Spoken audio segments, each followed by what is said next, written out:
Gawat daruratan pada neonatus, bayi, balita, dan anak prasekolah adalah kondisi kritis yang dapat terjadi secara tiba-tiba dan mengancam jiwa jika tidak dikenali dan ditangani segera. Dalam semua kelompok usia, peran bidan meliputi deteksi dini tanda bahaya, penanganan awal dan stabilisasi, edukasi keluarga, serta koordinasi rujukan yang cepat dan aman sehingga angka morbiditas dan mortalitas pada neonatus, bayi, balita, dan anak prasekolah dapat ditekan. Dalam situasi darurat yang melibatkan anak, setiap detik itu berharga banget. Nah, panduan visual ini tujuannya adalah untuk membekali Anda, para orang tua dan pengasuh, dengan pengetahuan supaya bisa mengenali tanda bahaya dan mengambil tindakan yang tepat. Yuk, kita mulai! Nah, ini pertanyaan yang krusial banget kan? Kemampuan untuk menjawab ya bisa jadi pembeda antara pertolongan cepat dan akibat yang fatal.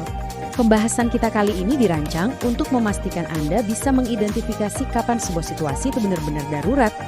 Informasi yang akan kita bahas ini bukan sekedar saran umum ya, ini beneran disarikan langsung dari modul pelatihan profesional untuk para bidan. Mereka adalah pahlawan di garda terdepan kesehatan anak. Jadi Anda bisa yakin kalau pengetahuan yang Anda dapat ini teruji dan terpercaya. Jadi apa sih sebenarnya yang kita maksud dengan kedaruratan pediatrik? Gampangnya gini, ini adalah kondisi yang mengancam nyawa dan butuh tindakan medis secepat kilat.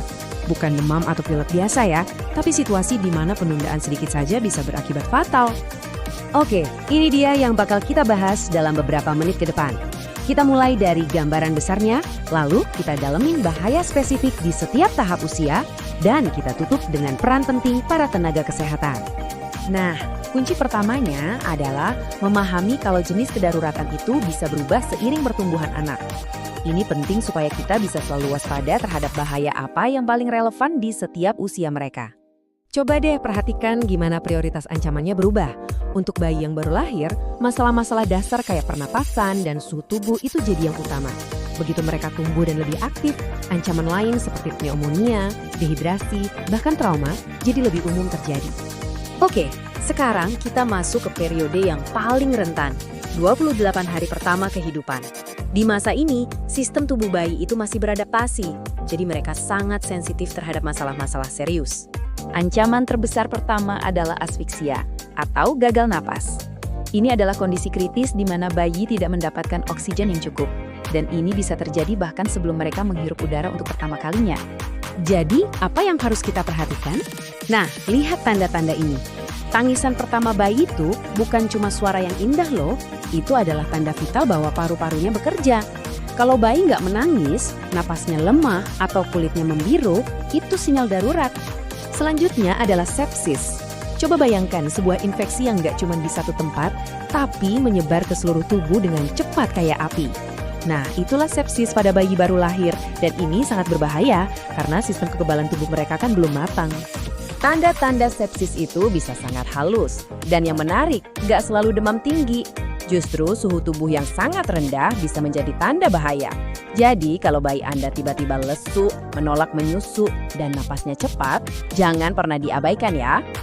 Hipotermia atau suhu tubuh yang rendah, ini adalah pembunuh senyap bagi bayi baru lahir. Mereka kehilangan panas jauh lebih cepat daripada kita orang dewasa. Suhu di bawah 36,5 derajat Celcius itu sudah masuk zona bahaya yang bisa memicu masalah serius lainnya. Kejang pada bayi baru lahir itu bisa sangat menakutkan. Kuncinya adalah jangan panik. Fokus pada langkah penyelamatan jiwa ini, pastikan jalan napasnya terbuka, posisikan miring untuk mencegah tersedak, dan segera cari bantuan medis.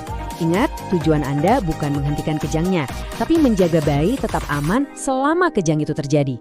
Mari kita beralih ke kelompok usia berikutnya dan lihat bagaimana tantangannya berkembang. Setelah bulan pertama, bayi memang jadi lebih kuat, tapi bahaya-bahaya baru juga muncul seiring dengan perkembangan mereka. Pneumonia atau radang paru-paru adalah ancaman besar di tahun pertama kehidupan. Paru-paru mereka yang kecil itu bisa terisi cairan dengan sangat cepat, membuat setiap tarikan napas jadi sebuah perjuangan. Coba perhatikan baik-baik dada mereka. Kalau Anda melihat kulit di antara tulang rusuknya tertarik ke dalam setiap kali bernapas, itu adalah tanda klasik kesulitan bernapas yang serius. Ini adalah sinyal untuk segera mencari pertolongan medis. Ancaman umum lainnya adalah dehidrasi berat. Bagi bayi, kehilangan sedikit cairan saja sudah bisa berdampak besar karena tubuh mereka yang kecil. Diare dan muntah bisa dengan cepat mengubah situasi dari ringan menjadi kritis. Ini dia tanda-tanda yang harus diwaspadai. Mata yang terlihat cekung atau popok yang tetap kering selama berjam-jam adalah alarm bahaya. Tes cubit kulit juga merupakan indikator yang bagus. Kalau kulit tidak segera kembali normal, itu menandakan kehilangan elastisitas akibat dehidrasi. Kita sekarang beralih ke anak-anak yang lebih besar. Pada usia ini, mereka jauh lebih aktif, yang tentunya membawa serangkaian resiko baru, terutama yang berkaitan dengan pernafasan. Pada balita, gangguan pernapasan bisa disebabkan oleh banyak hal, mulai dari infeksi sampai tersedak benda asing. Tanda-tandanya mirip dengan bayi, tapi perhatikan juga hal-hal seperti ketidakmampuan untuk berbicara dalam kalimat utuh. Ini adalah tanda bahwa mereka menggunakan seluruh energinya hanya untuk bernapas. Setelah memahami semua bahaya ini, pertanyaannya adalah, siapa yang menjadi garda pertahanan pertama? Jawabannya adalah tenaga kesehatan yang terlatih, seperti para bidan. Peran seorang bidan itu jauh melampaui sekedar membantu persalinan loh. Dalam keadaan darurat, mereka adalah mata yang terlatih untuk mendeteksi, tangan yang terambil untuk menstabilkan, dan jembatan penting menuju perawatan lanjutan. Mereka adalah detektor, stabilisator, pemantau, edukator, dan koordinator rujukan, semuanya dalam satu paket. Kutipan ini dengan sempurna merangkum semuanya. Kehadiran seorang profesional yang terampil pada saat-saat pertama yang kritis itu dapat secara dramatis mengubah arah dari suatu keadaan darurat. Jadi, kita telah membahas tanda-tanda bahaya untuk setiap kelompok usia. Pengetahuan ini sangatlah kuat.